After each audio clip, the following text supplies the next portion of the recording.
What's up, everyone? It's Karthik with Money Vest. Hope you all are doing great. This is going to be your live stream for the Federal Reserve, and it's 1 p.m. Eastern in New York.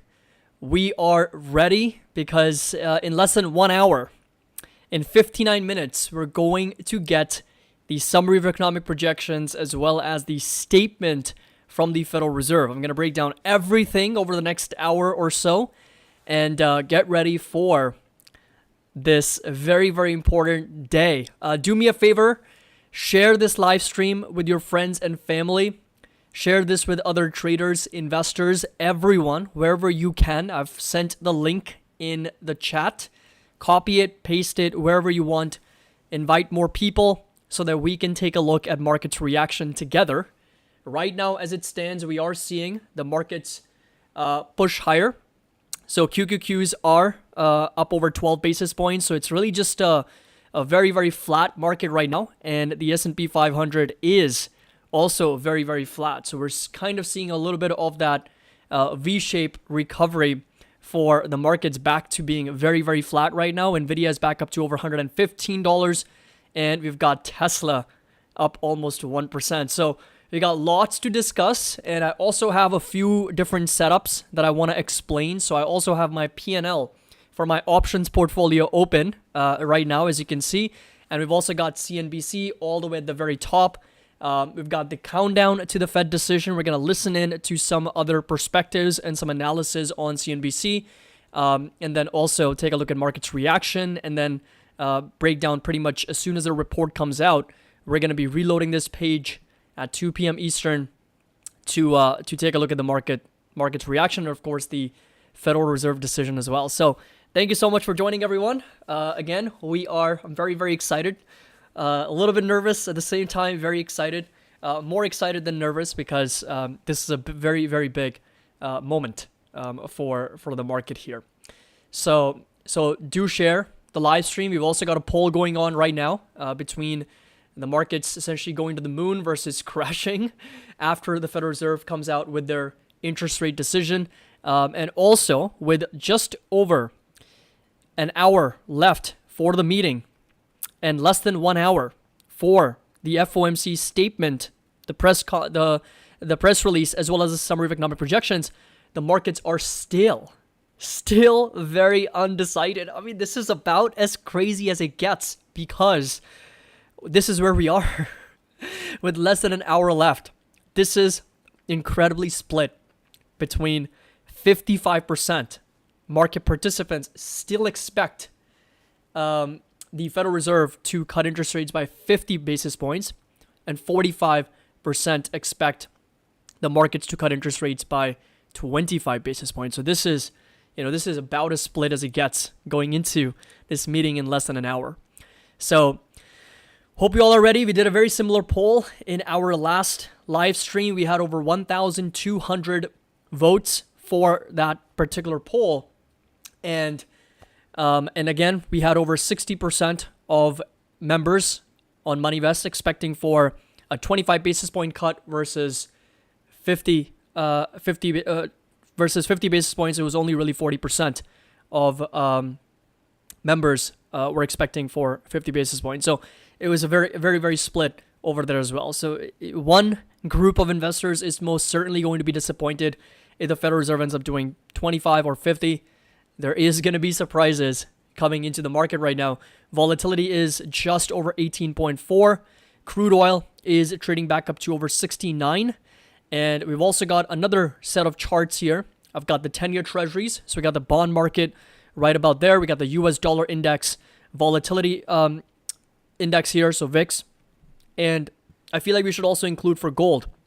So I'm going to remove the TLT because that's kind of overdoing it because we already have the 10-year treasuries over here, and we'll include for the gold prices. So we are pretty much tracking 6 different asset classes across the board, along with a lot of individual stocks. Live updates. I've got the Twitter feed open, we got the CNBC open, and we got the Federal Reserve homepage. And we're about as ready as we can be for this bomb to drop on the markets here, whether it's 25 or 50. from the Federal Reserve. So we got gold, we got 10-year treasuries, we got dollar index, we got volatility, we got S&P 500, NASDAQ, and individual stocks. And we got crude oil and the bond market as well with TLT, TMF we're going to take a look at. So, and again, crypto is going to be over here. So we can maybe switch it into two different charts, track both Bitcoin and Ether on the 5-minute chart. So this right here is going to be Ether, and then we'll put up USD, Bitcoin USD as well on this chart. So how is everybody feeling? I really want to know how is everybody doing right now? So what's going through everybody's minds? 25 or 50? What are you thinking? 25 or 50? 25 or 50? Let me know in the chat. We got almost 400 people watching. So, I also have my P&L open, as you can see right above me. That's my options trade, options portfolio P&L. And I'm going to be closing out some puts, some calls. We'll see what the market pretty much does after the numbers are released in under an hour. So let us know. Let us know, everybody. What are you expecting from the Federal Reserve? 25. You got a lot of 25s coming in. Wow. Pretty much everybody's 25 right now. Got a couple 50s. Okay, some 50s coming in. No rate cut. Okay. More 25s. Then we've got another more 25s. Very, very few 50s that are coming in. So 25. Again, everybody's expecting 25, and it's possible that kind of leading into this meeting, again, we have 52 minutes until the numbers are released. It's possible that we kind of swing back to a 25 basis point cut, because 50, as I've said before, would be overdoing it just a little bit to get us started. I would have certainly been 50 had we already done 25. So in other words, a November meeting, I could see the Federal Reserve doing a 50 basis points. So November 6th and 7th, literally right on my birthday is when the next Fed meeting is going to take place. I could see themselves doing 50 if there's continued strength in the economy, unemployment, if there's any signs that it's, accelerating to the upside, there's weakness in the economy and inflation is trending lower. I could see 50 basis points in the next meeting, but to get us started, I'm a little bit more, my probabilities were 51-49 for 25 versus 50. So again, we'll find out what happens. So Sanjay says, should not care, invest long-term, get ready to buy dips. Yes. So if you are a long-term investor, I think it's a very good philosophy to abide by, that if you do see any opportunities, any sort of pullbacks or dips or corrections, those are going to be buying opportunities for you. But the reason why this is going to be very important pivot is because of quantitative easing and what that represents. It's going to create this environment for investors, for consumers, after keeping rates higher for longer, for almost 2 years. It's finally a huge policy pivot from the Federal Reserve, and it's going to help businesses, it's going to help consumers, investors, people in general who've been really just struggling with the higher cost of living and higher interest rates, right? So with that regard, I think it's going to be a very, very positive thing for the market only and only if this is not accompanied with a recession, right? So if it's accompanied with a recession, of course, we've got a whole different story. We got a whole different problem on our hands. But if this rate cut accompanies with a soft landing, then we know what happens with the market, as we've already discussed in our previous updates. So, if you come over to some of these updates, you'll notice that if this is essentially a growth scare and we don't see a recession, markets take a whole different trajectory versus if we see a recession, right? So S&P 500 performance around start of the Fed cutting cycles. And this is, again, going back a lot of years worth of research from Goldman Sachs. And this has been the return in blue when the markets avoid a recession, or in other words, there is a soft landing in place, versus when we see a recession, the markets obviously roll over. BlackRock expecting that the Federal Reserve will not cut as deep as the market expects. JP Morgan, I believe, was also expecting 50 basis points. So they were one of the bigger banks expecting for 50 basis points. Citigroup is 25. We've got Bank of America 25. Goldman Sachs is at 25. And then if you come over to some of the other charts that are very similar to what we have seen before, whether this cutting cycle will ultimately be a growth scare or a recessionary episode is a major market question, right? That's really what it comes down to at the end of the day, whether this is going to be a growth scare or a recessionary episode.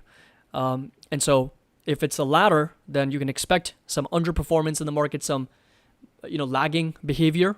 And if it's a growth scare, if we can actually achieve a soft landing, then the markets can essentially see that ripping higher. Wow, Jamie and I have the same birthday. Happy birthday, November 7th. That's incredible. So yeah, that's where we have everything ready, everything opened. We got just under an hour until these statement numbers are released, and let me go over exactly how this is all going to play out. So we're going to be listening into CNBC. We got that up top. We got the QQQs here, SPY over here, and then this right here is the actual release. And I'm going to be loading this page right at 2 p.m. Eastern. I'm going to be constantly hitting that reload button. And most of the times we see that pop up within 10 seconds in the past when we have done these FOMC live streams. But this is where the numbers will pop up right about there on the September 18th sort of row. And then as soon as it does, we're going to open up a couple different PDFs. The first one's going to be the statement itself right there. That's the PDF that we're going to open up.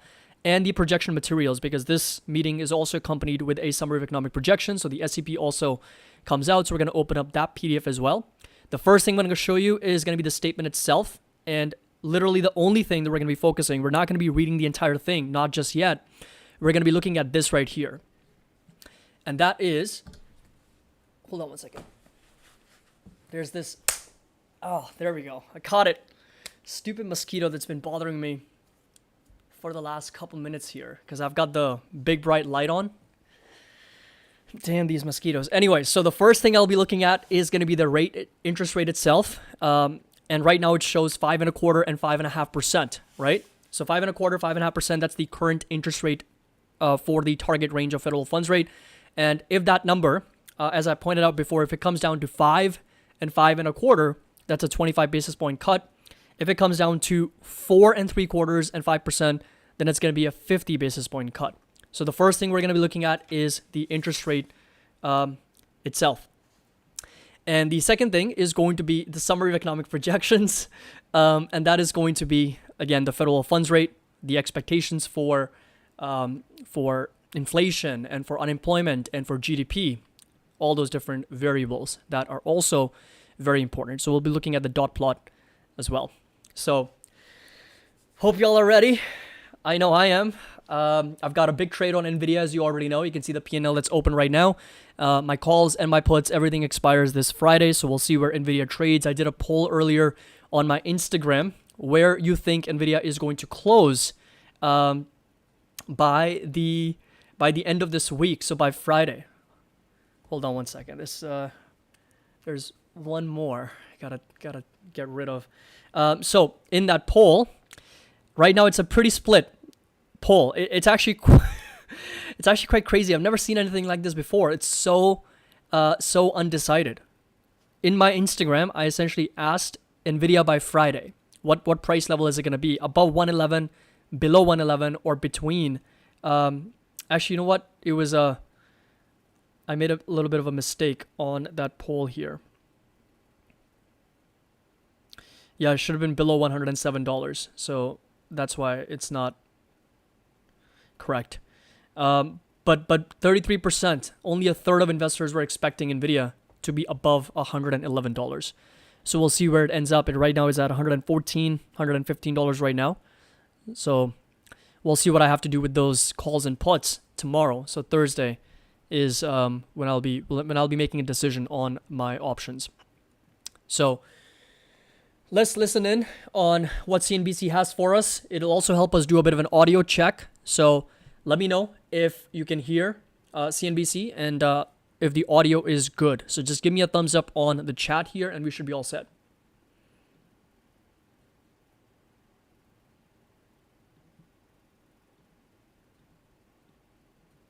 Shit off.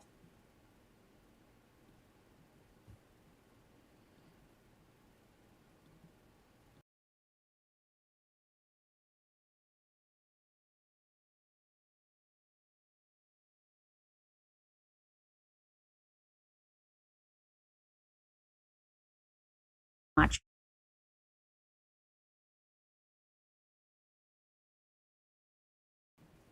Just give me 1 second. It's just freezing on me for a little bit. So we are now 50-50 on the poll. With 43 minutes left to go, we are now 50-50 on the poll right now. Well, 39-61. So we've moved back a little bit towards that 50 basis point cut.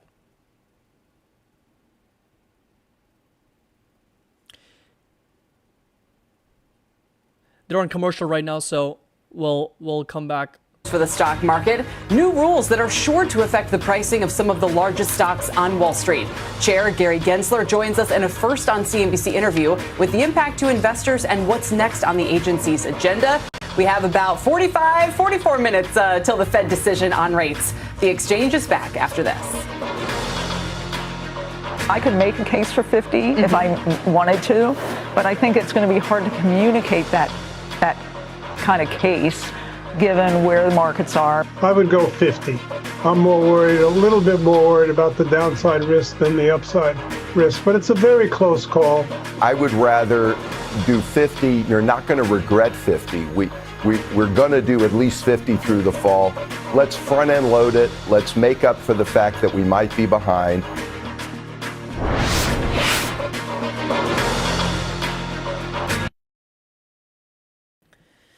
So much indecision here going into this meeting. It's absolutely wild. I don't think we've seen that in a very, very long time. In fact, this is going to be the most uncertain and indecisive FOMC meeting in history, dating back to as much as 2015 since we've been tracking this data. And that speaks volume to how much indecision there is in the market right now.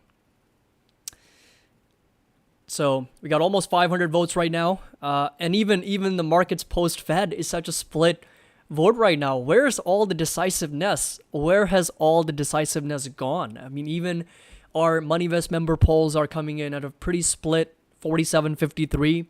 Markets expectations for interest rates at a pretty split 61-39 or 60-40 or 45-55.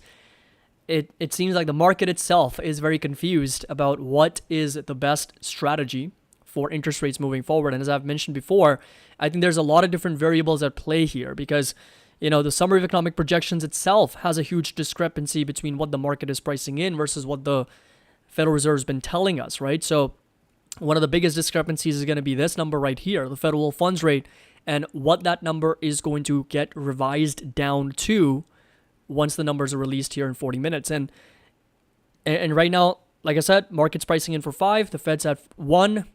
If that number comes down to 4.6 again, that's additional 2 cuts.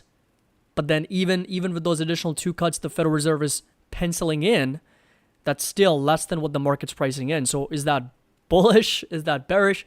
Who knows, right? So the market's reaction here is going to be, in my opinion, also could be very mixed. It's possible that we go up, go down, have that knee-jerk reaction, and then rotate back up or down and essentially close flat. It's possible, in a sense that the market's going to be so mixed with those numbers, and how to really react or interpret those numbers could really send us in either direction and then have us move back higher or lower in either direction again. So yeah, that's what's up right now with about 40 minutes left to go. I'm going to go over some of the comments here. If you have any questions, please let me know. And also, let me know where you're joining us from. What part of the world you're tuning in from, so I can give you a shout out. Caddy has to pull up that Fed Supercuts AI picture. Yes, Jerome Powell is getting ready. For those of you who don't know, where is Jerome Powell right now? He is getting ready for those supercuts. When I first saw that picture, I laughed so hard. I had tears coming out. It was such a funny picture. Supercuts. Whoever came out with that picture is genius. Okay, so we got Brazil in the house. Where in EU are you joining us from? We got California, Calgary, Boston, Singapore, Cleveland, Canada, Atlanta, Georgia, Arkansas. Shout out to all of you guys. Again, thank you so much for joining. We got Singapore, Canada, Romania, UK, Poland. We got Paris, Canada, Israel. We got Boston, Philippines, Romania again. No time for puts is also funny. Another one of my favorites is this. The different buttons, 25 or 50, and the Federals are like Jerome Powell just like sweating. Die laughing. Indianapolis. We got Slovenia. Hempstead, New York. I lived in Hempstead for about a couple of years when I was going to school. That's crazy. We got Vancouver, Boston again, Qatar, Portugal, France, Romania, Mexico, Morocco, Texas, Spain. Shout out to all of you guys. Again, thank you so much for joining. And I think it's going to be very, very interesting. Do me a favor and also share this live stream with your friends and family and other traders, investors that can benefit from the market's reaction. We can, again, take a look at this together. So I'm sharing the link that you can then further pass on in other groups and other places where more people can join us.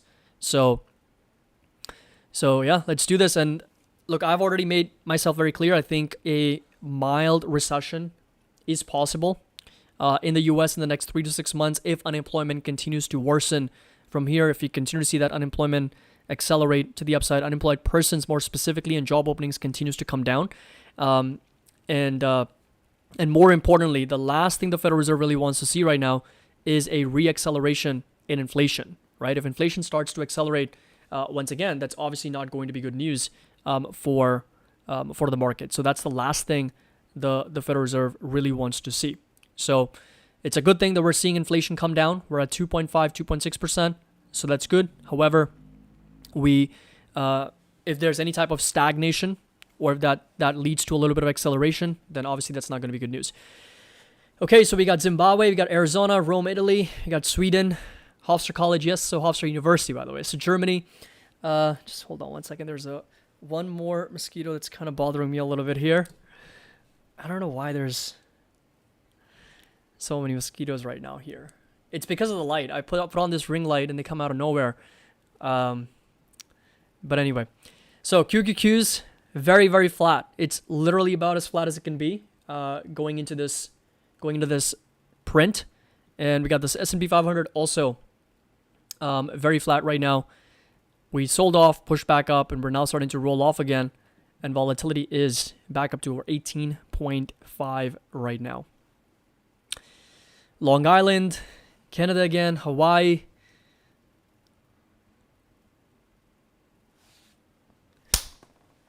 Oh, I think I got it. Might have gotten away last second. What the heck is going on? Yes, I saw that sucker flying around. Defending his fallen buddy. I don't think I'm like 1 for 1 right now. I'm not 2 for 2-0. I think I'm like 1-1. Definitely got away. But we'll get it. We'll get it before the statement comes out. Before the SCP comes out, I'm going to get him.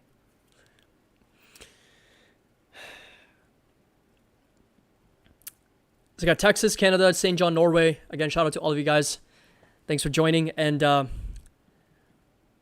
do participate in the poll. We've got about 641 votes right now. So 644. And we've got 53% now. How the tables have turned. We have now got 53% of investors expecting the markets to go down and crash. So to the moon, 47%, but again, it's very split at the moment. You need a mosquito kill counter at the bottom. Mosquito is waiting for the results. It could be. It could very well be waiting for the results. I hope I don't knock my light out because it's been kind of on that light that I've been seeing. But anyway, so coming back over to crude oil.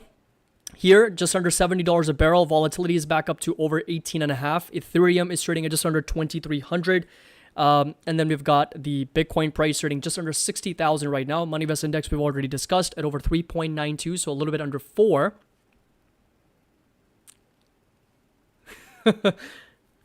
Just walked in to see Karthik fighting bugs. Yeah, there's just a couple mosquitoes that have been bothering me a little bit. We already got one. I'm still waiting to get the other one. I see him right there. If he flies over here, then I'm ready. Ready with my fast hands. No, so I'm actually in Dubai right now. I'm not in India. I am in Dubai at the moment. Flying back India towards the end of September, early October. We're also planning a Money Invest meetup in Florida. So if you're going to be around, just let us know in the Discord, and we'll be there.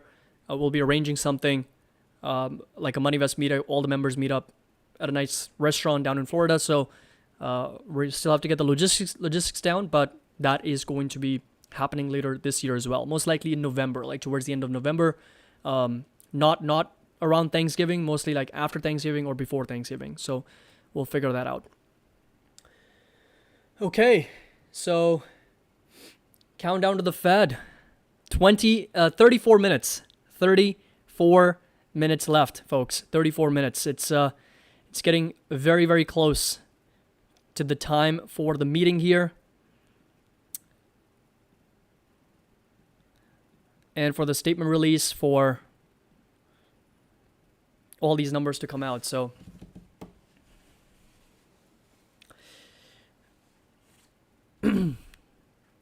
yeah, location's not decided yet. So as soon as that is decided, we will let you know. We will let everybody know in the in the Discord.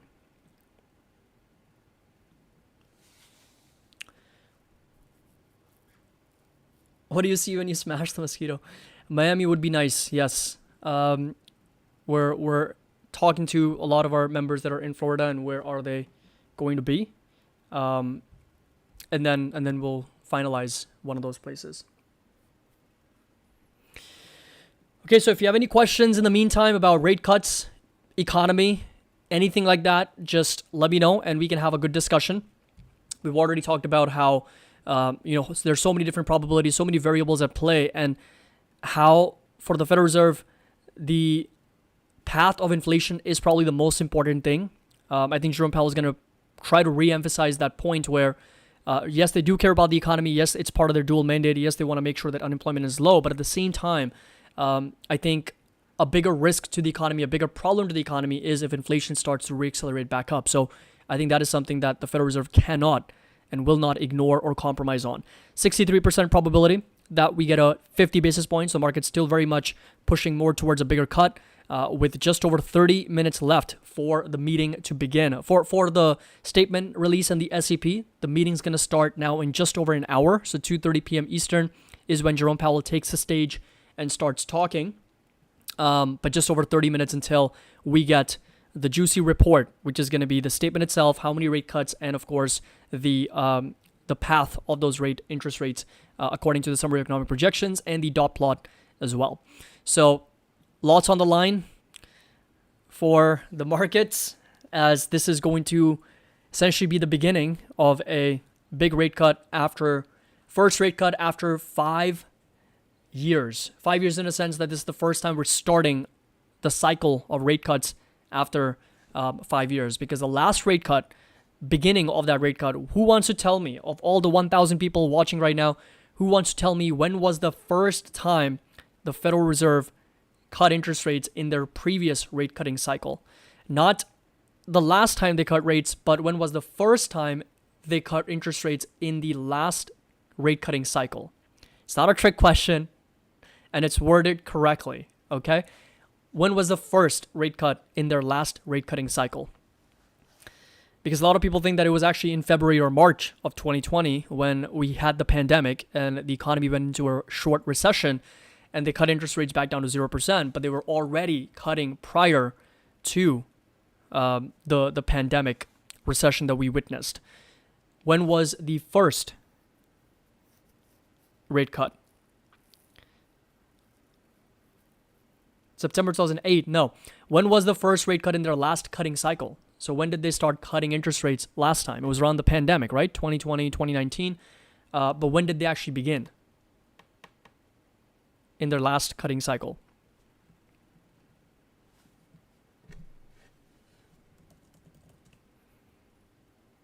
So Nicholas says 2019. Okay. Close. Close. Here, I've put up the chart here. Should be a lot easier now.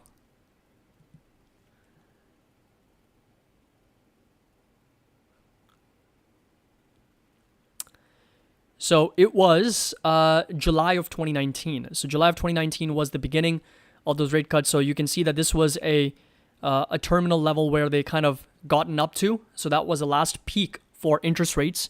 And this was their last rate cutting cycle that we witnessed. This was right before the pandemic, and that was July of 2019. That was the first 25 basis point cut that the Federal Reserve essentially witnessed, and that was towards the end of July 2019. And then we stayed there for a little bit, and then of course February of 2020 we just slammed the rates down to 0% on the back of the pandemic and the recession, and then pretty much stayed there until February of 2022. So they stayed there for a couple of years, and then of course increasing substantially to well over 5.33%. So that was that was the first rate cut of the last rate cutting cycle for the Fed. But the last 50 basis point rate cut that we witnessed was, yes, back in 2008. So you guys were right. 2008 was the last 50 basis point rate cut from the Federal Reserve. And we all know what happened back during that rate cutting cycle, 50 basis points. The markets had a very short-lived rally.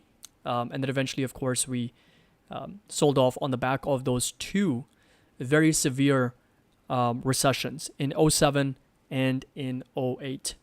And I think I've got a couple of charts that I've also shared in the previous updates. I don't have them over here right now.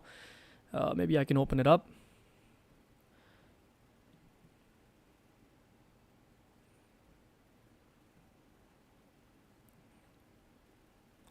So we've got the MoneyVest dashboard here. Technical. No, it was not that. It wasn't this. It was a different spreadsheet that we were talking about. It was, let's see, MoneyVest spreadsheets. There we go. So that's the one. That's the one that I was looking at earlier. And essentially shows you the historical fast versus slow cutting cycles. And this is what that is, right? So 1970, 74, 1981, 1989. We've got 2001, 2007, 2019. All these different years when the Federal Reserve has embarked on a fast cutting cycle versus a slow cutting cycle where we have started off at 25 basis points. And 1971, 1980, 84, 95, and 98. So these are the times when the Federal Reserve started with a 25 basis point cut. I should actually be including 2019. Well, I guess, it really depends on how you calculate this data, because there was a separate report that put in a 2019 in a fast cutting cycle because of the severe cut from back in February. But I think it should really be under a slow cutting cycle over here. So I think we can really just move that 2019 number over to a slow cutting cycle over here, because we really just started with 25 basis points when we did. So bottom line is that once we see a 50 basis point cut, the average and the median gain is much lower than compared to if we see a 25 basis points. And that's just how the markets kind of read into a bigger rate cut, because it's like I said before, it's going to be counterproductive because it could send the markets a wrong message for what that 50 basis point rate cut represents. And it all really comes down to whether the economy avoids a recession or not.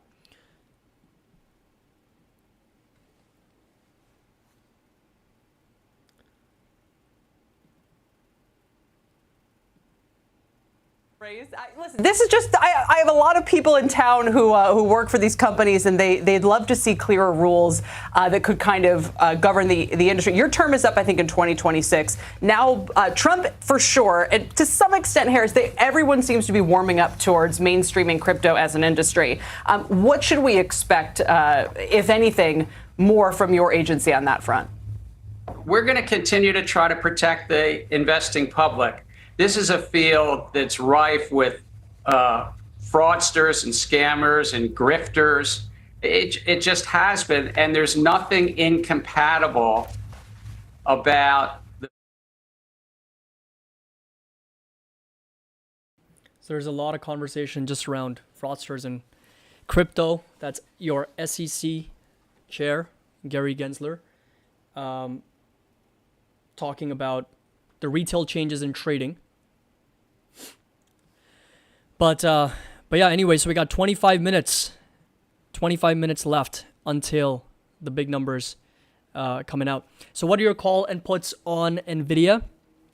So I've got covered calls at 111 strikes that are in the money, and then we got 107 strike puts that are out of the money, and then of course the long position on the underlying shares with the cost basis, adjusted cost basis that's sitting in the 104 now, I think 105 adjusted cost basis. I have to double check, but that's really where we are at the moment. So we'll see how NVIDIA trades post-Fed. Right now it's at $115, really the level that I'm expecting that it to be trading above, or essentially stays above, is going to be 111. If it stays above 111, that's good. If it ends up below 111, but still manages to close above 107, that's actually going to be the best case scenario for me, because that represents me keeping my shares while also generating full 100% premium on the calls that I've sold, and then also the puts that are also going to expire out of the money.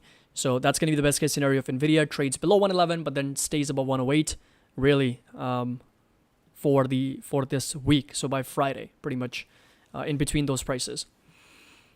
Folks, make sure that you drop a like and subscribe to the channel if you haven't already. I would really, really appreciate that. And we're going to get ready here very, very soon.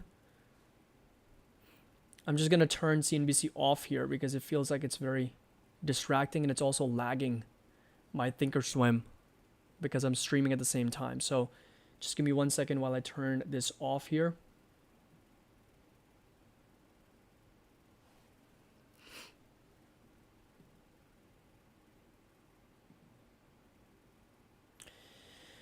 Yeah, in the meantime, guys, make sure that you drop a like. Got just about 23 minutes left.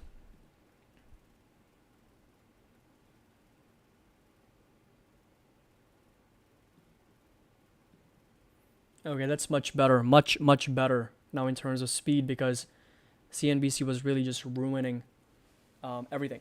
Okay, here we go. Ready. Let's do this. 63% probability for 50. We got 37 for 25. And we've already done our poll. We got almost up to 1,000 votes right now. 21 minutes to go. Going over to everything that we have open right now. We've got QQQs, NVIDIA, Tesla, SPY. If there's any other stocks that you want me to also put together here on TradingView, let me know, and I'll see what I can do if I can, also include for a few other individual stocks. But right now, we've also got the Max 7. That's going to be the watch list right about there. Apple is the big leader on the day, up almost 2% right now, with Tesla pushing up over 1%. We got NVIDIA down about 60. Google is essentially flat. Stephen is saying Palantir. Got Meta, Amazon flat. We got AMD down about 40 basis points. Microsoft and Netflix also selling off a little bit. But we got the 10-year treasuries trading just under 3.7. And then we've got the US dollar index trading just over 100.8. We got the volatility at just over 18.4, seeing a small increase, 4.7% still higher on the day. And of course, we got the gold also trading at just under $2,600 per ounce at the moment. So here we go.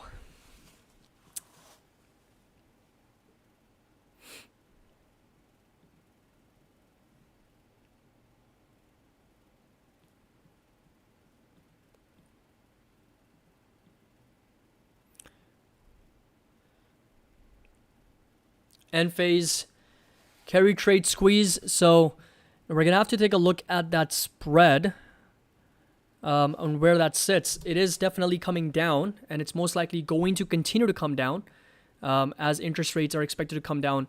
But in my opinion, I think for the most part, it is priced in or it's already baked into the market, right? Especially when it comes to the bond market here.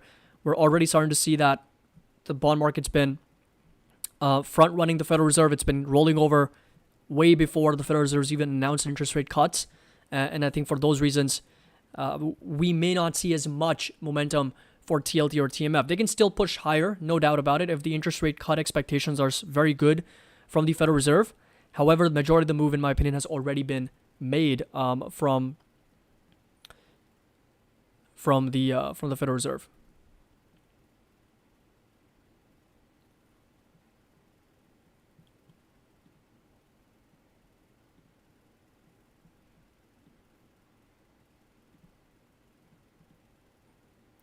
So Brian says not lagging for me, so I think we should be fine. Video is choppy. Maybe try and refresh. It's probably because I have Thinkorswim running in the background, so that's why you can see the P&L that's open right now. If I turn that off, then I think it should be a lot better. But then you won't be able to see what kind of changes we see right at the FOMC statement that's released. So let me know if it's working. It should be fine. I mean, we've streamed before without any issues in the past.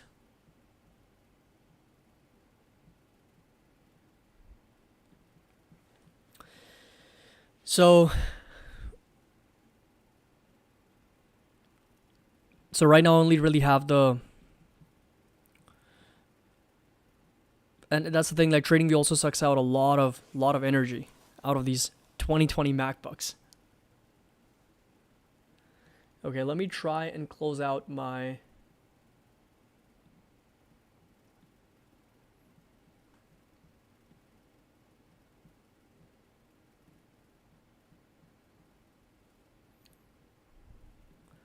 Okay, I'm gonna exit out of my Thinkorswim, and it should just get better right after I exit out of my Thinkorswim, because Thinkorswim is running in the background for trading, and that's okay.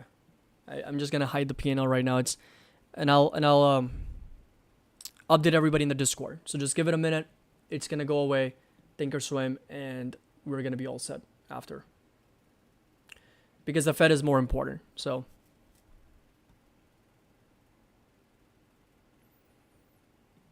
it's just closing.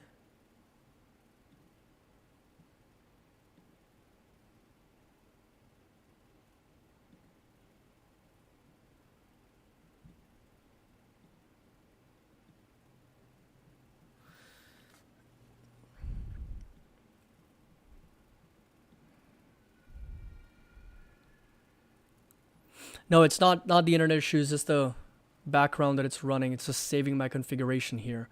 Just gonna take a couple seconds. There we go. And it should be done.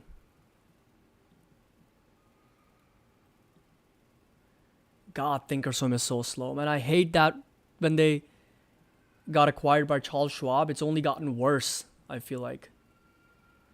You get the worst fills, you get the worst orders. Okay. Should be much better now.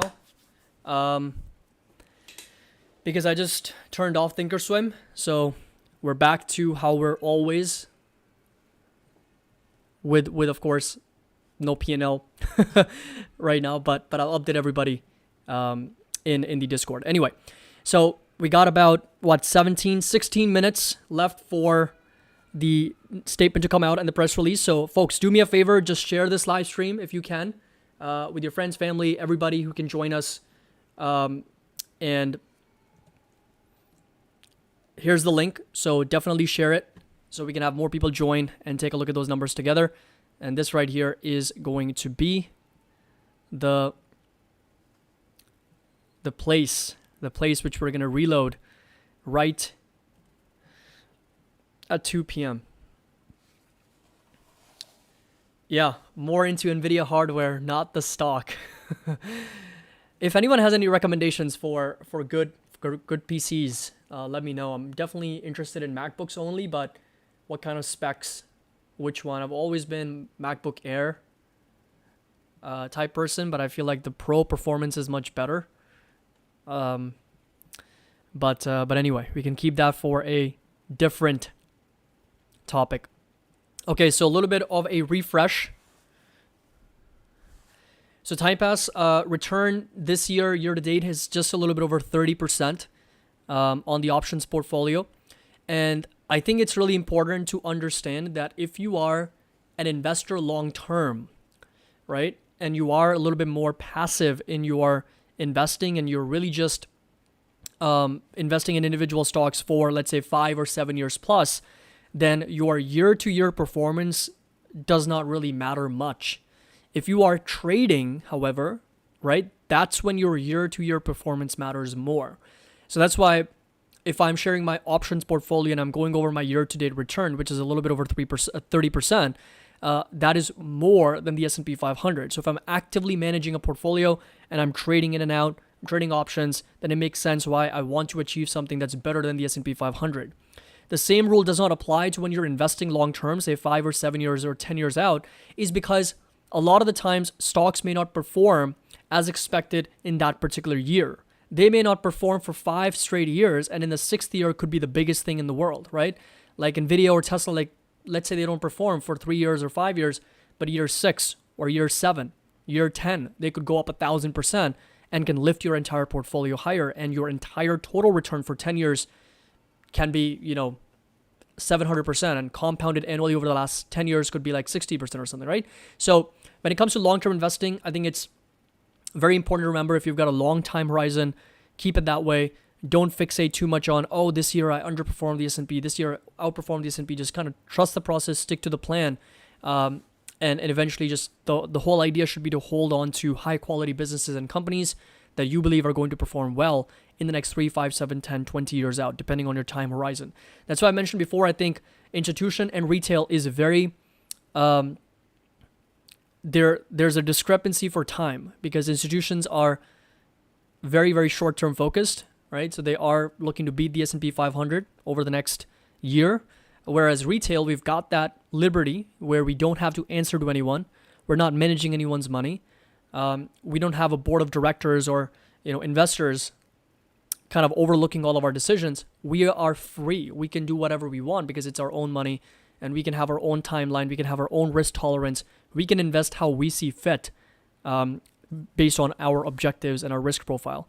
So you can extend those timelines if you have a longer time frame, and just relax even if there is market volatility. But if you are trading, then yes, if you're actively trading in and out, then your goal should be to at least perform better than the S&P 500, so that you can actually achieve some outperformance. Otherwise, there's no use of you actively trading in and out every single week, every single month, when you're just better off putting it in the S&P 500, right? So I think that there's a huge difference that I think everyone needs to understand with those two things. Anyway, so we got almost 1,200 people watching right now, folks. Make sure that you drop a like and subscribe to the channel if you're joining us for the first time. We're just about getting ready for the FOMC statement that comes out at 2 p.m. Eastern. We're going to take a look at the statement, take a look at the summary of economic projections with 12 minutes left to go. This is it. This is about as crazy as it gets. Volatility here is just a little bit over 18.5. We got crude oil a little bit under 70. So Fitness Guru, what's your view? Will the rate cut happen and us markets will do a rally as basis that our Indian market will perform? So yes, there's definitely a big catalyst for Indian markets as well, and for global markets in general, for all equity markets. However, I think it's really important to also recognize that the rate cut in itself, while could be a short-term bullish catalyst or a positive sentiment in the markets and, put us on this nice little momentum upwards, I think the bigger question really is if there is a recession on the horizon in the US. Because if the answer is yes, then a 25 or 50 is going to be the least of our concerns. The bigger question is going to be how long and how severe that recession will be. Because at the end of the day, that's what really moves the market. The chain of thought that I really want you to focus on is a rate cut is a way for the Fed to pivot to quantitative easing. What does that do? It makes money cheap to borrow, to invest, to spend. And that creates a little bit of stimulation in the economy, right? And if that growth and that stimulation leads to higher levels of inflation, that's not good. If it doesn't do anything to inflation, that is good. And that is what the Federal Reserve really wants to do, is that, right now you can argue that they are very restrictive, right? They're restrictive by well over 100 or 150 or 200 basis points. You can argue whatever that number makes sense for you. And then the Federal Reserve needs to come down to a more normalized rate policy. However, they really don't want to go below inflation. Inflation's at 2.5%, so you can't expect the Federal Reserve to cut interest rates to sub 2.5%, because then what are they doing? They're making real interest rates negative again, as we witnessed back in 2020 when inflation was much higher and interest rates were below inflation. So at the time, we also discussed that the Federal Reserve's main goal is to push real interest rates back to positive territory. And they're going to do that as inflation's coming down and interest rates are going up. So while both of those things are happening simultaneously, then we're going to achieve positive real interest rates. And that's where we are right now. As the federal funds rate 5.3, inflation's at 2.5. So on a net basis, real basis, we're at 2.5% higher, or 2.8% higher than where inflation is. And you can make a case that, okay, that's 280 basis points above inflation. Why do we need to stay above that level when inflation's already trending lower? And you'd have a very good argument. And I think the Federal Reserve's normalized rate could be around 3. I think 3 is where they can potentially sit over the long term if inflation is down to 2%. I think 100 basis points above inflation is fair. I think it's going to keep inflation in check while also giving the economy plenty of room, plenty of opportunity to grow by 2 to 3% every year. So that's what the Federal Reserve is trying to accomplish. But at the same time, things don't operate in that sort of fashion where with a switch of a button, Federal Reserve cuts interest rates or raises interest rates. That's going to play into the economy. A lot of these things take time to develop, and a lot of them have different lagging cycles. Some of them are moving faster, some of them are moving more slowly, and then once everything starts to collide, that's when we get those indicators and those data points to make sense off of. So the big market question really is if these rate cuts eventually are going to lead into a recession or not. Because if the answer is yes, then regardless of what happens with the markets today, 25 or 50, earnings will come down and eventually multiples will compress and the markets could potentially go into a bear market. 15-20% is normal in a recession. I think everyone needs to remember that in a recession, 20 to 25% sell-off in the market is very, very normal. Okay, 8 more minutes, folks. 8 more minutes. We are ready. This is a moment where I feel like a lot of investors, a lot of Cathie Wood's definitely going to be waiting for this for a long time, I know for sure. Jeremy Siegel has been going crazy. He's been frustrated for years, for months now, arguing that the Federal Reserve needs to cut. I'm sure a lot of people, a lot of investors, a lot of strategists, the entire world pretty much has been waiting on this decision that we're about to get in about 7 minutes here. 7 minutes to go. And this is what it's going to come down to. Is it going to be a rug pull, or is it going to be a moonshot from the Fed? Are we going higher, lower? We'll find out. It's about as flat as it can be. I mean, the NASDAQ is very flat. S&P is literally no change on the day. We are at 0.00% right now for S&P. So do me a favor, drop a like and subscribe to the channel if you haven't already. I would really appreciate that. And also share this live stream. We got another 6 minutes. 6 minutes. So folks, if you're in our Discord, just do me a favor, share the link in the Discord, have everybody join from our own community on this live stream so we can take a look at those numbers together. And just a quick overview on everything. This is where everything is going to be. So what we're going to do here on this page at 2 p.m. is I'm going to reload aggressively, right? So every time I reload, you can see that September right now here is blank. And at 2 p.m. takes about a few more seconds. We're going to, as soon as that numbers pop up, I'm going to open a couple new tabs. I'm going to close this out as well. Just a last final check. 5 minutes left to go with where the markets are expecting the Federal Reserve to be. If this number is 50-50, God, that would be the craziest uncertainty we would have witnessed from the market. So while that page loads, so again, we're going to be loading this up and we're going to open the statement first and then the projection materials second. And first thing we're going to come down to is this right here, the interest rate, and over here, the summary of economic projections.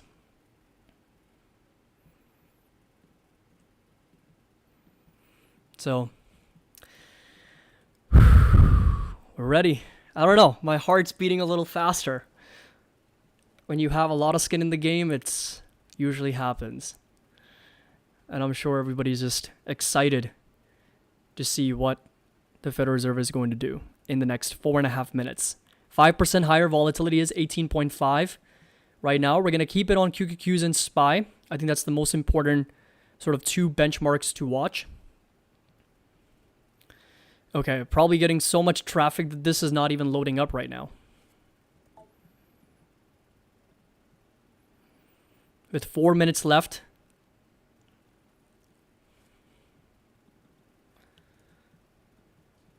Yep, this is not even loading up. I'll open it up on my other tab here. See if it opens up there. Nothing.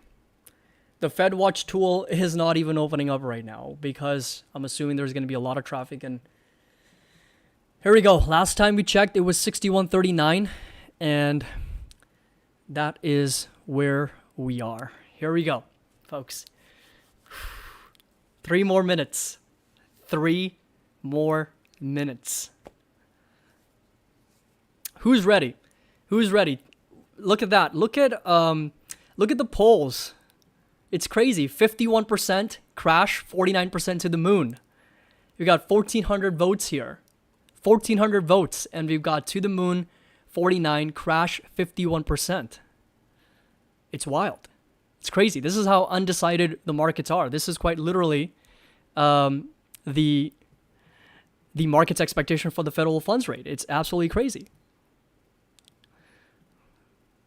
Because think about it, right? We all make the market. We all make the market. We all participate in the market. All of our everything, all of our money, all of our analysis, objectiveness, thinking, everything kind of consolidates into the candlesticks, into the charts, into the prices. And you just take that data set and extrapolate into hundreds of billions of people. And that's where you get the market, right? So 51% crash, 49% to the moon. And that's exactly how the markets are right now. It's just, we can't know. So, this is probably 1,400 gamblers. This is I think the first time I am feeling as excited, like super excited. Most of the times inflation is not this exciting. It is not as much. The past FOMC meetings, because of the fact that it's been so obvious that what the Federal Reserve is going to do, it's not been this exciting at all. I don't think this is the first time I'm actually experiencing so much excitement in this live stream, because we still don't know, with a couple minutes left, and we still don't know what the Federal Reserve is planning to do. So it's going to come as a surprise. Some come as a surprise. So we got almost 1,700 people watching, folks. Got a minute 30. Minute 30. Let's all take a deep breath. Let's see what is going to be that number. 25 or 50. 25 or 50. Got almost a minute. So New York, 1:58 p.m. We've got Dubai, almost 10 p.m. London, it's almost 7 p.m. Los Angeles, almost 11 a.m.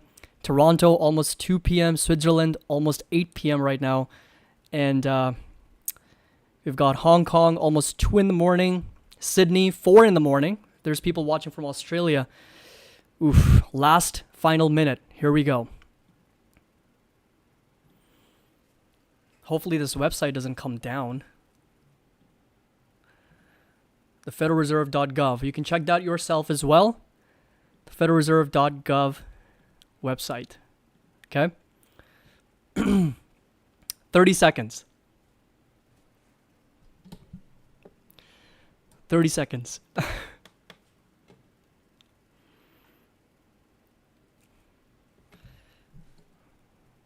Get ready for a lot of volatility here. That's what I'm going to be expecting.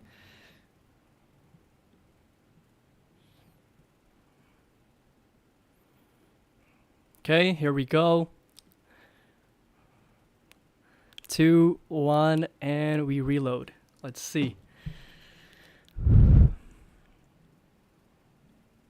Usually takes about a couple seconds or so.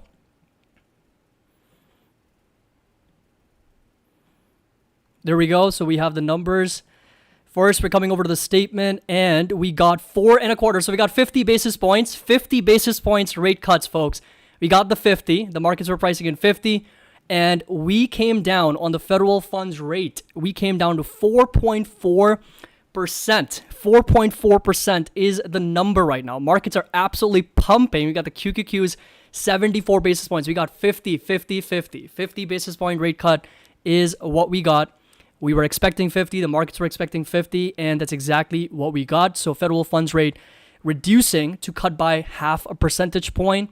And the markets are absolutely popping. Volatility is going to be getting crushed right now. So it is at the moment. US dollar index, of course, dropping heavily with that big red candle coming in. And then we got the 10-year treasuries pushing down to 3.6%. But let's quickly also review the SEP, because that is also going to be very important. We got the SPY up almost 1%. Makes a lot of sense. This was going to be bullish. 50 basis points is exactly what the markets were expecting on the federal funds future. Up until the last second, we were still somewhat skeptical on whether we're going to get 25 or not. But the market's definitely seeing that as a huge positive. GDP, 2%, so slight decline from 2.1. Unemployment, 4.4. So they're actually expecting unemployment to be slightly higher. I think that kind of explains why they went to the 50. 2.3% on inflation, 2.6% on core, and then coming down to 4.4%. So revising down on their inflation expectations, revising up on their unemployment projections, and now 4.4 is where they're expecting the federal funds rate to come down to, which is slightly higher than what the market was pricing in. Markets were pricing in for about 4 and a 4.25%, so coming down to low fours. And the Federal Reserve's pretty much telling us 4.4%. So one fewer rate cut is what the Federal Reserve is telling us. So in other words, if you do the math, 5.1 minus 4.4, that's 70 basis points worth of cuts. That is just about 3 rate cuts is what the Federal Reserve is telling us that they're going to be doing more of. In other words, a total, essentially. So we're coming down to 4.25 and 5%. So if you do the math, 4.75% is where we're at. Coming down to 4.4% is really going to be, if you take the lower end of that range, is about 1 or 2 cuts additional. So 50 is bullish. However, how bullish is it going to be considering the Federal Reserve is still indicating for fewer rate cuts than what the market was pricing in originally? Something that we discussed prior to the numbers coming out. And that was to say that there's a lot of variables at play. And that means that, yes, while this is a huge 50 basis point cut, and a lot of explanation is needed as to why they thought 50 was appropriate. You know, we talked about a couple advisors very close to Jerome Powell, New York Federal Chairman Bill Dudley calling for 50, advocating for 50. A lot of people that are close to Jerome Powell calling for 50 were expecting that.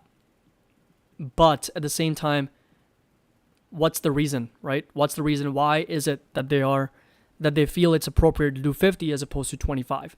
And I think that unemployment number kind of explains that a little bit because it really did spook a lot of investors a couple months ago and even last month. Although last month we kind of rotated back lower down to 4.2.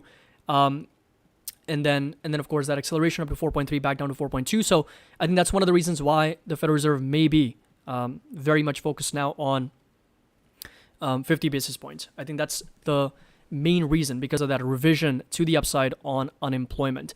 Now, if you come over to the dot plot as well, you'll notice that we've moved down considerably across the board from a lot of members, and almost everyone except for one member, everyone's expecting for the Federal Reserve to bring interest rates down to sub 4% by 2025. So if you look a little bit further out into the summary economic projections here, 4.4, and then 2025, 3.4%. So 3.4% is going to be another 4 cuts. In other words, 100 basis points worth of cuts between 2024 and 2025. And so I think those are, let's just quickly go over to, hopefully this opens up, because last time it wasn't opening up at all. But QQQ's up 68 basis points. You got the SPY up about 0.5%. NVIDIA's just rocketed back up to 116.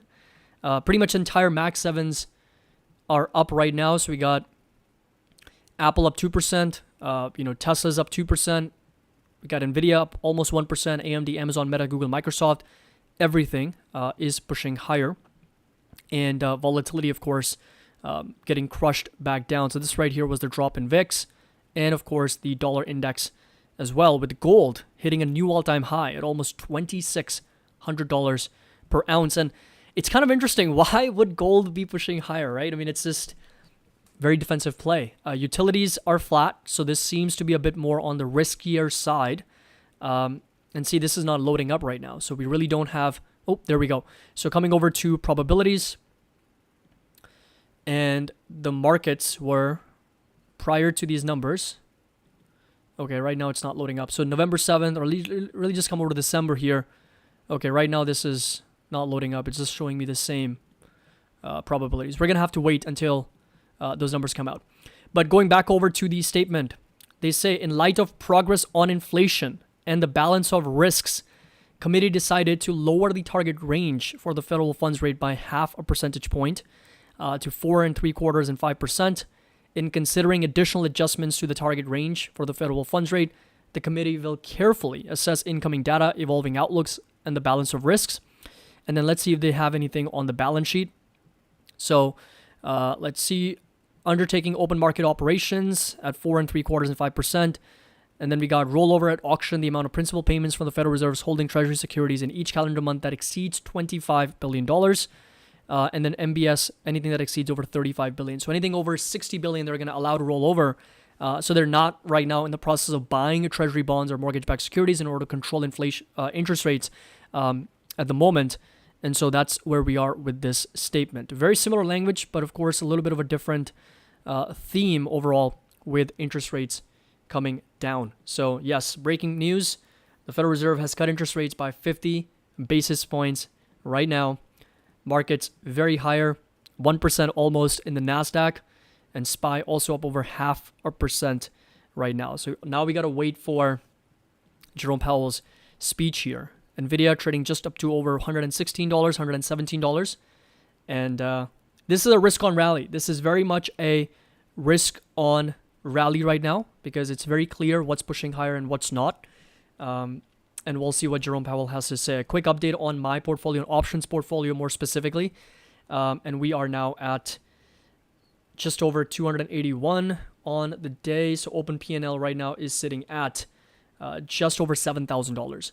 So it's a good trade. It's good momentum higher. Nvidia, my underlying position is now up over 8%. My calls are up 32%. And the puts are up 71%. I should really be closing them out right now here because 75% is kind of like a threshold, but I think tomorrow is when I would be looking to close those puts out, and then covered calls, I'll let them expire wherever they end up being. We're seeing a start in rotation back lower here. QQQs still up 0.5%, but that was a big pop right after the 50 basis point cut. But now that the markets have a little bit of time to kind of really read into that report and the summary of economic projections, I think the market's going to start making some assumptions here, because what's interesting is that they expect I think they're going to be really off on their unemployment expectations. I think 4.4%, it really just feels like they just put that number in as a placeholder because they couldn't really come out with a fair assessment of where the labor market's going to be, because I think they're going to be off on their unemployment projections here, not just this year, but could also possibly, most certainly in 2025. I think they're completely off on 2025. I think there's no way the U.S. economy maintains a 4.4% unemployment. It's either going to be lower or higher. It's just, in my opinion, not going to be 4.4. And I would, if I were betting, I would be betting a little bit more on the higher side on the unemployment. But I think 4.4% is most likely going to be revised in the future SCPs. And so interest rates, 4.75 to 4.5%, so 4.4 coming down. That's 60 basis points worth of cuts. That really puts us in the 4.25 to 4.5% range. So what the market is really pricing in right now, let me just go over exactly what happened here. So we got 50 basis point worth of rate cuts. That's exactly what the market was expecting. So that's a check. Next, the market was pricing in for additional how many rate cuts? Let me ask all of you. So we got almost 1,800 people watching right now. I want to know how many rate cuts additional were the markets pricing in for 2024? How many rate cuts more was the markets pricing in? We still have that here. So this just opened up. So how many rate cuts more was the market pricing in, according to all of you guys?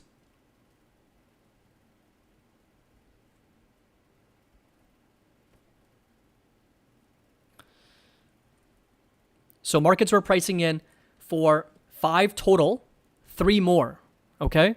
So markets were pricing in for 5 total rate cuts in 2024. 5 total, okay? So markets' expectation were 50 basis points this meeting. We got the 50. And now the markets were pricing in for 3 more, 3 additional, okay? The Federal Reserve gave us how many? Now, how many did the Federal Reserve give us? The markets were pricing in for 3 more rate cuts in 2024, according to the SEP. How many did the Federal Reserve give us in their SEP, in their summary of economic projections? So I'm going to allow for more people to chime in. 2. Yes, you guys are absolutely correct. Federal Reserve gave us 2. The Federal Reserve only gave us 2 rate cuts more in 2024 versus the 3 that the markets were pricing in. And so that was kind of like a big wild card from today, as I'd explained in my previous updates and live streams as well, that the 50, if you get the 50, right, that could be a short-term sort of catalyst or a positive environment. But then what they put down in their summary of economic projections is what's really going to drive the markets, right? Because markets pricing in for 5, they tell us 3. Yes, they're coming down. I knew this number was going to get revised down. Absolutely no doubt about it, right? So we talked about it just about a few minutes ago before the numbers came out. So 5.1 was most certainly going to get revised down. So on an absolute basis, yes, it is bullish because the Federal Reserve is indicating for more rate cuts. They're indicating there is going to be more cuts in 2024. However, it is not as many cuts as what the markets were pricing in. So markets would have hoped for this number to be 4.1%, right? So 4.1 would have meant another 25 basis points worth of cut. But the Federal Reserve gave us 1 less rate cut in 2024. Now, if you come over to 2025, market's terminal rate at the end was 3 and 3.25%. So that's where we were expecting to be, right? So from its current range, we were expecting about, I think, 200 basis points as I've looked at it. So 2, 3, 5, 6, 7, 8, 9. So 9 rate cuts total is what the markets were pricing in. So minus the 2 that we got today, 7 between now and 2025 end. And the Federal Reserve essentially gave us 4 more after the 2 that we got from today. So they're pricing in for 3.25 to as many as 3.5%. That is essentially another 4, right? So 6 over here. Yes. So that's where we ended up being. In both instances, in both years, 2024 and 2025, we essentially got 1 less rate cut from the Federal Reserve, and all on the back of slightly increasing unemployment from 4 to 4.4%. That's essentially what we are now expecting from the Federal Reserve.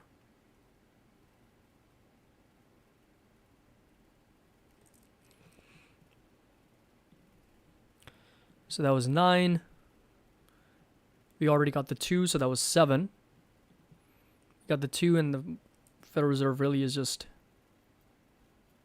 expecting for 8 between the 1 that we got today, 2, and then 6 more, right? 6 more.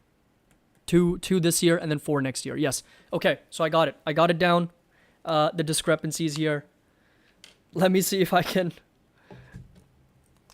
go over that.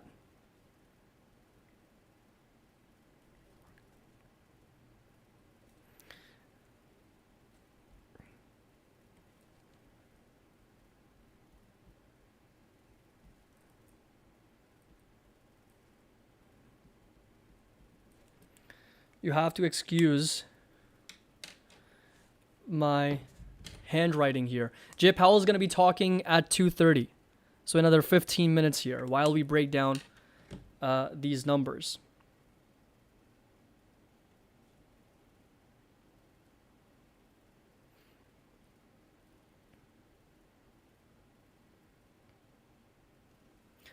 So, excuse my handwriting. It's not the best in the world, but I think it'll do the job. If I'm just trying to explain here, I was just jotting it down very quickly. But okay, so this is what I essentially noted down. So 50-50, market's expectation was 50. We got the 50. 2024, markets were expecting rates to come down to 4 and 4.25%. So that was 3 more rate cuts. That's what the market was pricing in. Versus we got from the Federal Reserve 4.25% and 4.5%. So that's 2 rate cuts. So in other words, that is 1 less rate cut that we got from the Fed. So 3 market, 2 is the Fed. And then for next year, 2025, the markets were pricing in for an additional 7 rate cuts is what the markets were pricing in, because 9 total between where we were versus where we were going to be in 2025. So 9 minus the 2 that we got today, that was 7.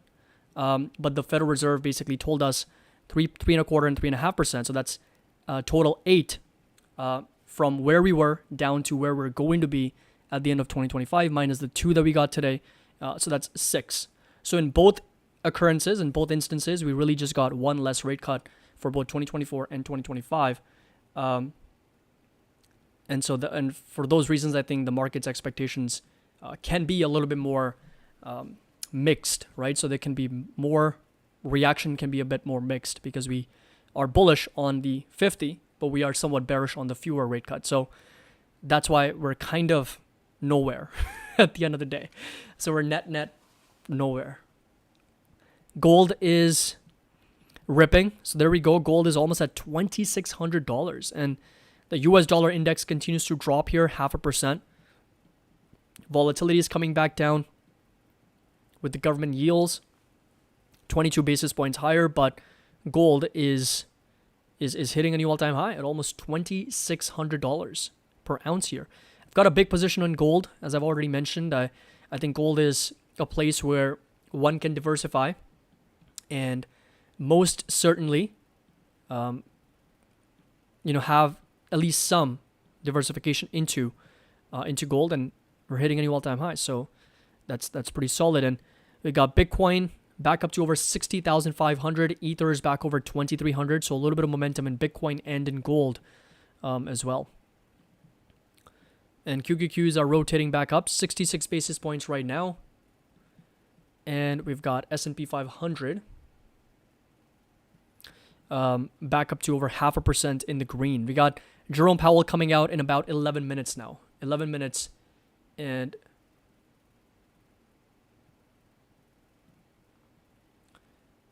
we got Jerome Powell starting. We're going to do an audio check very, very quickly, very soon, as soon as he starts talking, by the way. But I'm going to keep Jerome Powell up top here. Okay? And then, so that's where Jerome Powell will be. And then we'll look at the markets right about here. So, how is everybody doing? How's everybody doing? Is this exactly what you expected? All right, we're going to do that picture again. Jerome Powell getting ready. Now, there shouldn't be a lag. It should get fixed fairly soon here. Just give it a moment.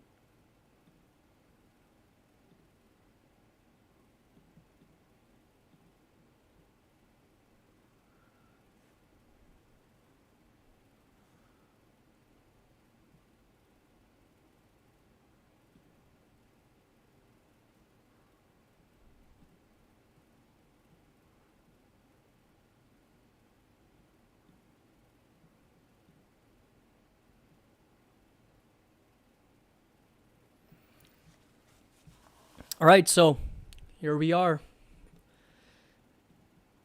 Getting ready.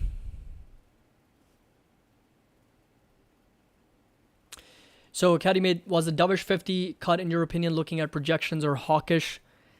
I think Jerome Powell needs to give us more insight. I think the increase in unemployment might be a little bit more concerning, because they've already put down 4.4%, and as I mentioned before, they're not going to come out and tell you that, look, we expect a recession. We're raising our unemployment expectations 4.4 to as much as 5%.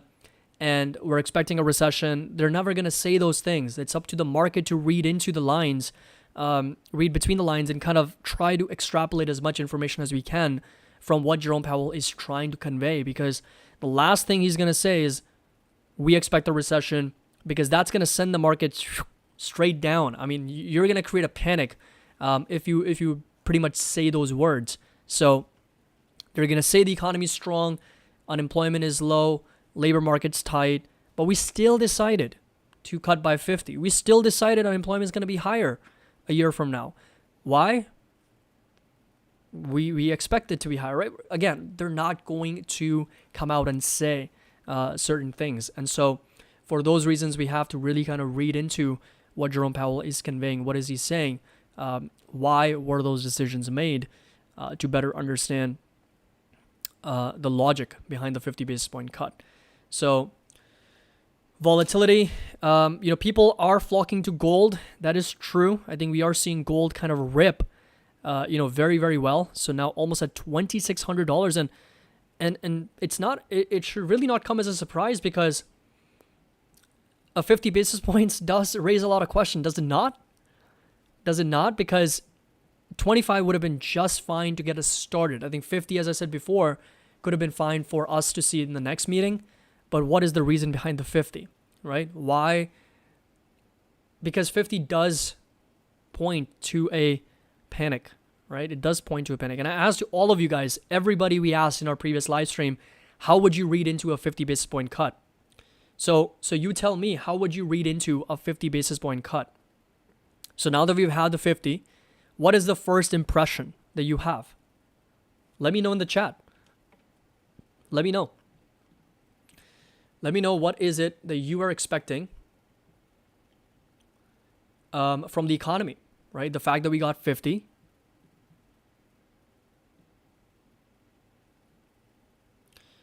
So I want to know from every single person here, how do they read into the 50 basis point cut? Are you confident in the economy? Are you not so confident in the economy?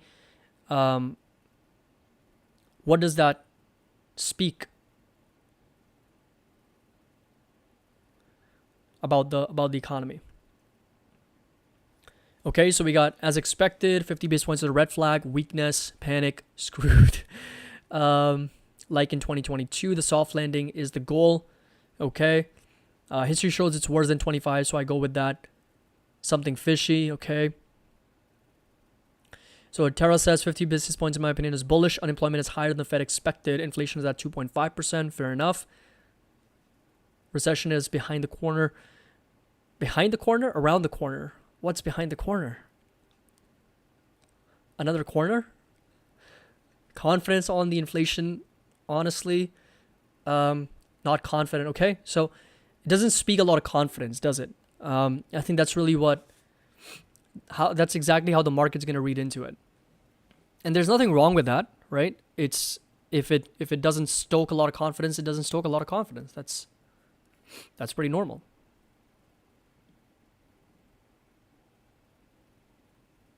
Inflationary. Yeah. So we got a little bit of mixed messages here, but for the most part, it doesn't get us super confident about where we are.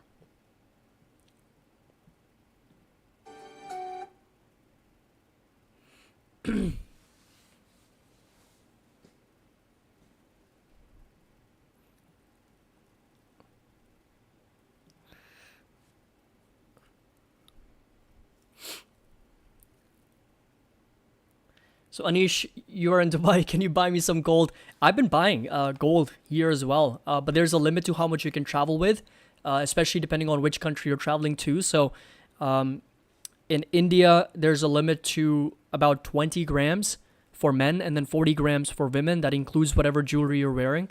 But I'm not sure exactly what the limits might be for when you're traveling to the US.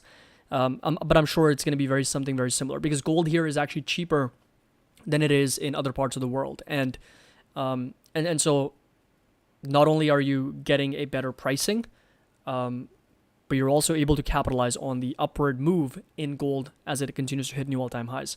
So, but wherever you are, in my personal opinion, I think that's what I've been doing over the last couple of years, is buying gold every so often. Every few months, I would buy a little bit of gold, and it's always physical gold, because I think it's one of the most liquid assets. You can trade it pretty much anytime you want. And there's definitely that intrinsic value to gold, right? Fiat currency, a small part of me, maybe like a 1% part of me, kind of thinks that, we're headed in an environment where debt levels are increasing substantially, and there has to be a better form of value, right? Bitcoin comes into that equation, which is also limited in supply. But I haven't spent a lot of time learning about Bitcoin. I'm sure it's got a lot of value there as well. But I've just been more interested in like the old school gold bars or coins or biscuits and whatnot to accumulate a little bit here and there.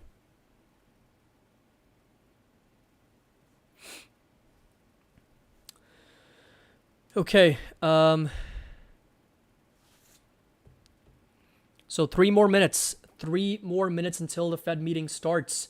Folks, make sure that you share this live stream with other people that can join us so that we can listen in to what Jerome Powell has to say. And then at the same time, look at the markets as well. I'll do an audio check as soon as he starts talking. So please do let me know if the audio is working well. Just give me a thumbs up in the chat and we should be all good to go here. And we've got about 2 minutes until Jerome Powell takes the stage.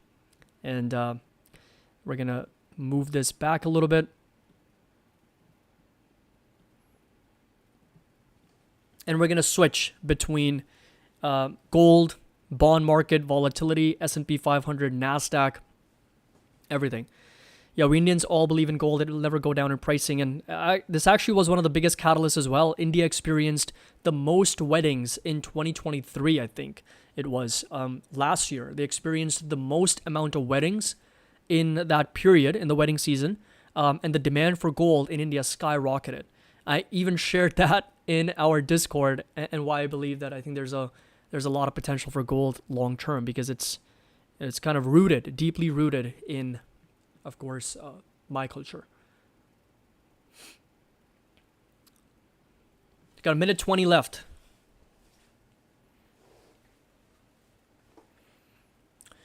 Yes, gold's value never changes. Money's value inflated. You're absolutely correct. But it is limited in supply at the end of the day. So even if that comes down to back to being barter system, I feel like gold now is going to buy you more than gold did back in the 1800s or even prior to that. So yes, while it is still denominated in US dollars, and while you're correct that its value increases on fiat currency, I think even if you were to go to a different type of system, right, it would still hold up its value, if not increased over time. Okay, so we are ready here in about 30 seconds.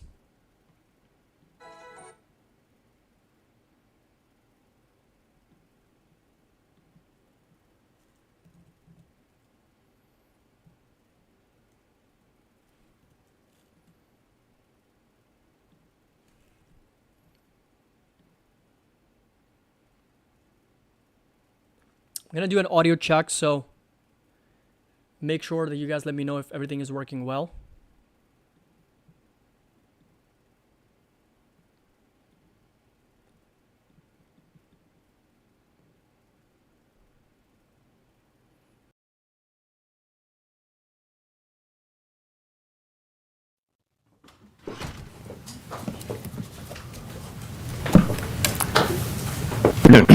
My colleagues and I remain squarely in our goals of maximum employment and stable prices for the benefit of the American people. Our economy is strong overall and has made significant progress toward our goals over the past 2 years. The labor market has cooled from its formerly overheated state. Inflation has eased substantially from a peak of 7% to an estimated 2.2% as of August. We're committed to maintaining our economy's strength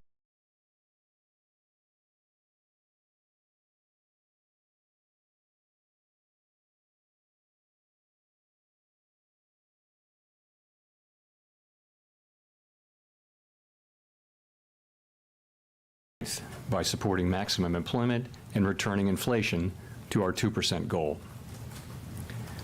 Today, the Federal Open Market Committee decided to reduce the degree of policy restraint by lowering our policy interest rate by a half percentage point. This decision reflects our growing confidence that with an appropriate recalibration of our policy stance, strength in the labor market can be maintained in a context of moderate growth and inflation moving sustainably down to 2%. We also decided to continue to reduce our securities holdings. I will have more to say about monetary policy after briefly reviewing economic developments. Recent indicators suggest that economic activity has continued to expand at a solid pace. It rose at an annual rate of 2.2% in the first half of the year, and available data point to a roughly similar pace of growth this quarter. So consumer spending has remained resilient, and investment in equipment and intangibles has picked up from its anemic pace last year. In the housing sector, investment fell back in the second quarter after rising strongly in the first. Improving supply conditions have supported resilient demand in the past year. In our summary of economic projections, committee participants generally expect GDP of 2% this year. In the labor market, it has continued to cool. Job gains 116,000 per month over the past 3 months, a little step down from the pace seen earlier in the year. The unemployment rate has moved up below at 4%. Nominal wage growth has eased over, and the jobs to workers gap has narrowed, while broad suggested it was less tight the pandemic in 2019. The labor market is not a source of elevated inflationary pressures. The unemployment rate in the S is 4% at the end of this year. Inflation has remained above our longer-run goal of 2%. Estimates based on the Consumer Price Index and other data indicate that total PCE prices rose 2.2%